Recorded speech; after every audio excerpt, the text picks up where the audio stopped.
And so I went back to Switzerland, and I decided to learn to fly and to buy a helicopter with a loan on our house, and that was the start. And HeliMission was born. As a matter of fact, among the many, many things that HeliMission is involved with, you also do documentaries to document the work that you've been doing. We have a clip, an old clip from those early days in those first flights, so let's take a look. This is no jungle safari like the ones offered by large travel agencies. It is a strenuous 8-day tour on the Gorilla Trail. Where there is no trail, a path is cut through with large machetes. Ernie Tanner fights his way painstakingly through the jungle of southern Cameroon.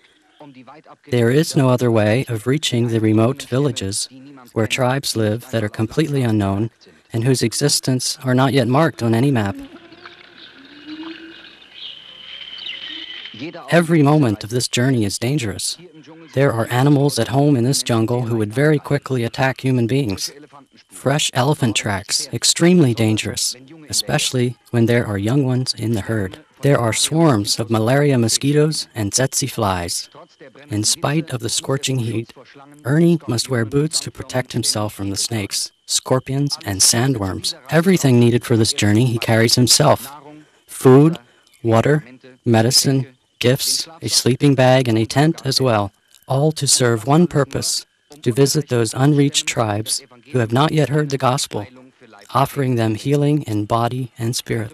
How can one leave these people to the medicine men and sorcerers? During such a long journey, one has much time to reflect, to pray, and to listen to God. It occurs to Ernie that a helicopter would have conquered this 8-day journey in just 2 hours. In January of 1971, Ernie Tanner started out from Switzerland over the Mediterranean, across the Sahara to Cameroon in Central West Africa. He flew with a used helicopter he had bought in the U.S. To reach this remote village by foot would have meant many exhausting days' travel. As a sign of his thankfulness, this chief presented the missionaries with 2 crocodiles. Wherever Ernie Tanner went, people were interested in hearing the word of God. After 6 months, Ernie had proved that the helicopter was a useful tool for missionaries.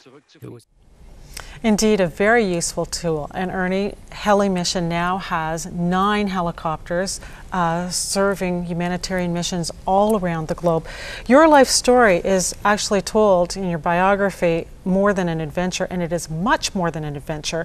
There's so many stories that we could tell today. One in particular, your life has been God. You say God has saved your life many, many times, because when you're flying a helicopter into these remote areas, obviously it's very, very dangerous. I have been in danger of life innumerable times. 2 times I had to make emergency landings in the desert of Chad and in the mountains of Ethiopia, a miracle that I came out alive. I was attacked by armed robbers in the south of Ethiopia, and God spared my life so many times, and I'm so thankful to God. And I just had to realize, looking back, how amazing it is how God keeps word if we trust Him. My biggest conviction is our confidence in God opens the heart of God. If we trust Him, His heart is wide open to us, and then the impossible becomes possible. And that's what I experienced in all these days. And we're so glad that we can do this work with these 9 helicopters. They're all paid. We have no debts, no bank loans. And we've been flying 38 years free of charge for missions. They only pay the fuel. It's a miracle every day. And I hope that my testimony can encourage people to trust the Lord for their problems and for their needs. Oh, indeed. Well, you have 9 helicopters, but you need more pilots.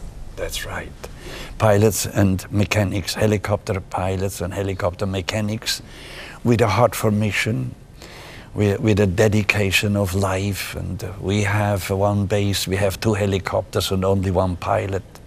We're supposed to help in in Brazil in some areas. We should help in South Africa. We've been asked to come into some areas that are unreached areas, and we just need more pilots, and that's the biggest desire of my heart, that I can pass that need to the people that are watching our program. When you look back, and we've just seen that clip, to 1971, and you got the idea, wow, I could be so much more effective if I had a helicopter. What takes me 8 days can be accomplished in just mere hours with a helicopter. Now, 9 helicopters later, a heli mission has flown literally around the globe 100 times over, and then some. How did you know that God was leading you to such an amazing outreach and ministry? I didn't know. I just trusted the Lord. People said, this man is crazy when I learned to fly. Really, I was invited at the Rotary Club, and the man said, everybody said I'm crazy. I didn't know. I just trusted God.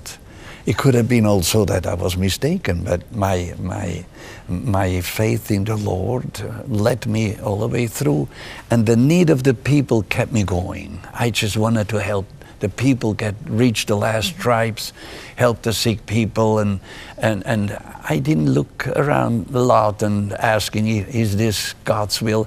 These people needed help, and I was able to bring it, and that's what I did, and God blessed it. And so I think if we trust the Lord and we move in faith, God moves with us with signs and wonders, and we can experience that this very day. Well, it's pretty amazing when you think back the times that you were attacked by robbers, the emergency landings that you had to make. Just the fact that you were 43 years old when you decided to get your pilot's license and had 37 hours airtime when you made your first flight. Yes, I was lost already 10 minutes after takeoff in Bern. I landed the helicopter, ran into a restaurant with my map and said, can you tell me where I am?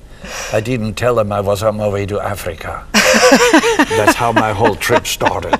So I always say God couldn't find a more foolish man than me to start heli mission. I just had no idea what I was going in for, but I trusted the Lord, and He did it, and I want to give all the glory to Him. And it's just like one of these moderator of Swiss television. They had a program on heli mission. At the end of the program, she said, somehow there must be in Ernie Tanner the seed of a heroic pioneer. She didn't say Ernie Tanner is a hero. She said somehow, she couldn't express it different.